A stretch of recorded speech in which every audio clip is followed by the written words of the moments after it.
Good morning, afternoon or evening, and welcome to our presentation on the impact of curtain wall facades on apartment overheating. My name is Chris Jensen. I'm from the University of Melbourne. Now, this research is part of a larger amount of work on overheating, and in this case looking specifically at apartment buildings with a curtain wall facade, which provide additional challenges, of course, in the Melbourne climate. We're looking to expand this into other parts of Australia to do further research. Now, it's really good to start with some existing knowledge that I refer to regularly because I think it's so appropriate to provide an understanding, and it's from the BRI journal, which had a special issue on overheating in buildings. And the key thing that it can be taken away from that research is that existing, new and very low energy buildings all have a substantial problem with overheating. And this includes locations like the United Kingdom, where I certainly don't think of overheating as such a challenge. And so the message there is that we are not measuring and designing buildings for overheating issues in the same way that we now are getting very good at designing them for energy performance.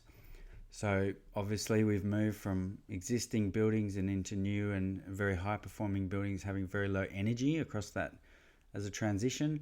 We need to also achieve that with overheating. And there's quite a bit of work being done on this internationally, looking at the standards and the performance of building and how we can address these issues. So quite quickly, a heat wave is, of course, a weather event, and it's signified by a substantial difference between the typical weather conditions of that location at that time of year to what is being experienced during the heat wave. Specifically there, it's not about a particular temperature range or humidity or anything like that. It's about a difference relative to what the occupants are used to at that time of year in that location.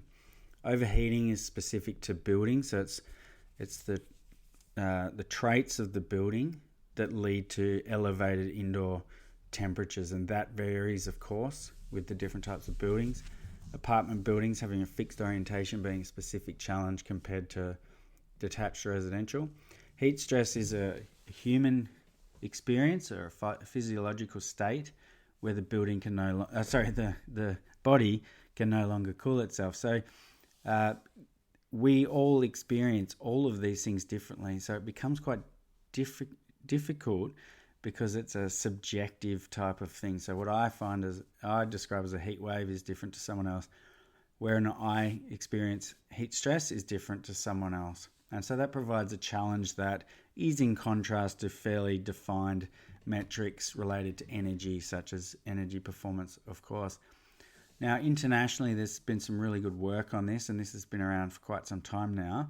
Australia is catching up on this. And you'll see there that the preferred method to address temperature issues and overheating is to define a threshold temperature. So the UK and France both have 28 degrees, and then a period of time that it can't be exceeded for. So that's quite different to what we do with energy, where we look at the amount of energy for heating and cooling load across a year, which will not pick up the specific and quite often short-term events of overheating. The specific interest in our climate being Melbourne, Australia, where we have a very comfortable temperate climate but with some very extreme heat waves. This was illustrated best in this temperature plot of the 2009 Black Saturday bushfire period, and the bushfires actually occurred on the 9th of Feb, which is after that peak showing there that's sort of sitting there on its own above 45 degrees and higher in other locations. What's of interest to study is the impact of these periods that are circled, where there's 3 peaks over 40 degrees, and very importantly as well, the lack of the overnight low. So you'll see there, for that period, the temperature did not get below 25 degrees overnight for those 2 nights. Now that presents a very challenging condition for a building to perform in and maintain comfort.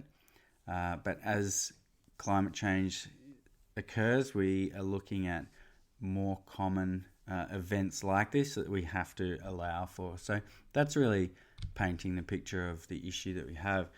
So why are curtain walls such an interesting area or a challenge? Well, basically a curtain wall is a commercial style of facade construction. So it's related to constructability, where you hang the panels on the existing or the structure which is built in advance. Now, doing so really limits the opportunity for shading, limits ventilation, which is also to do with the size and the height of a building, and it often results in very high glass to floor area ratios. So where an office building has a very large open floor plan and floor to ceiling glass, a small apartment facing west, perhaps fully glazed, doesn't have the same transfer of heat throughout the whole floor plate as would be found in a commercial office building. So it's particularly challenging construction methodology and building type sort of fused together. This is Prima in Melbourne, and certainly not trying to single out this project, just have some good images of it, where you can see on the left the fully glazed facade with no external shading and a single awning window for ventilation. So very limited opportunity to control internal conditions naturally, very reliant on the mechanical system. You can see in the center during construction the impact of that west sun just really driving into those apartments with very fixed orientation, so they can't seek refuge in a cooler part of their apartment, or however you'd like to see it, because it is a very single orientation design that apartments almost always have, unless they're on the corner.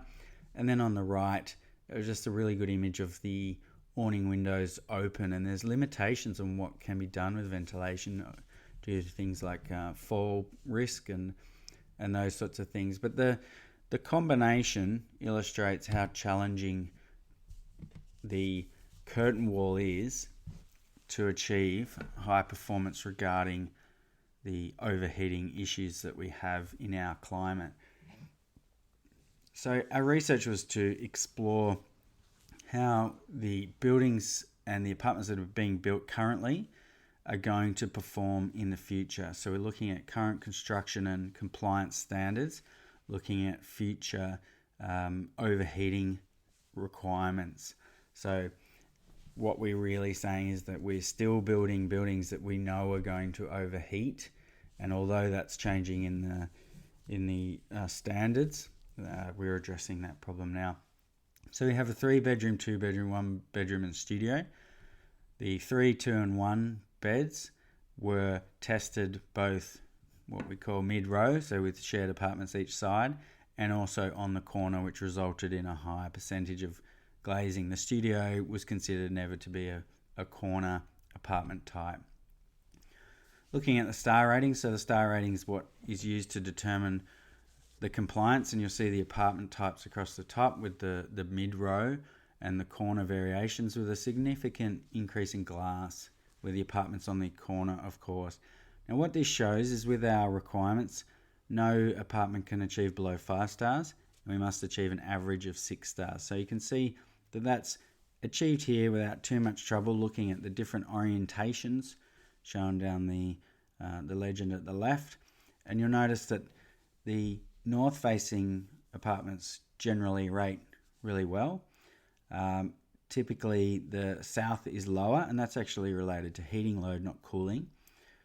But overall we have a reasonable performance, and you can see that the corner apartments with more glass typically have a lower rating. That's very evident in the 3-bedroom, the comparison between what is effectively the same apartment with one variation being on the corner or mid-row. So this is to test that our research is of a compliant building design with those 7 apartment types.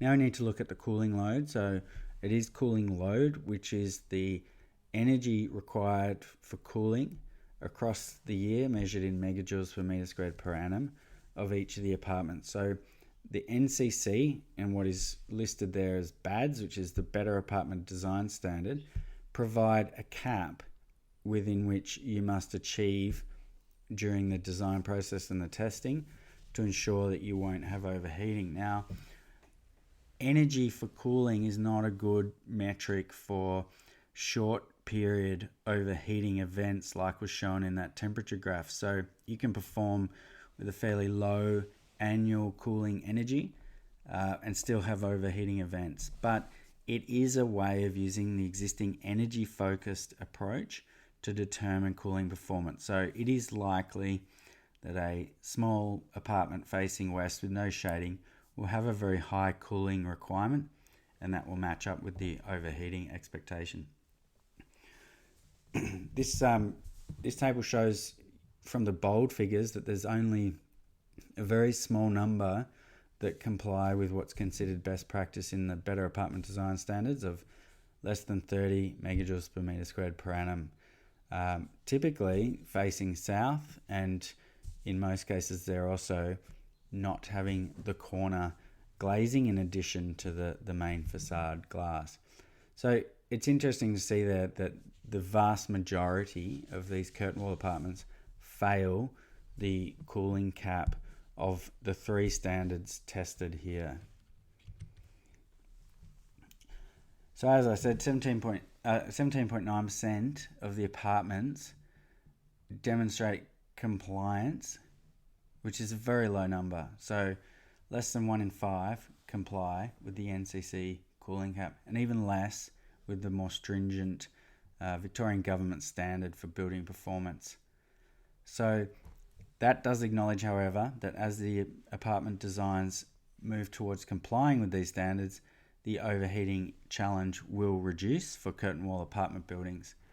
We do, however, need a new methodology. What this is really about is moving away from using energy as the metric for what is a temperature and comfort standard or requirement. So using cooling load is not effective when it's measured across the year at identifying short peaks in elevated temperatures, and that's really important moving forward, that we move to what would be effectively a free running performance test that would identify those overheating periods, and we can assess the severity of it and an appropriate metric to make sure it is achieving comfort, as is done internationally.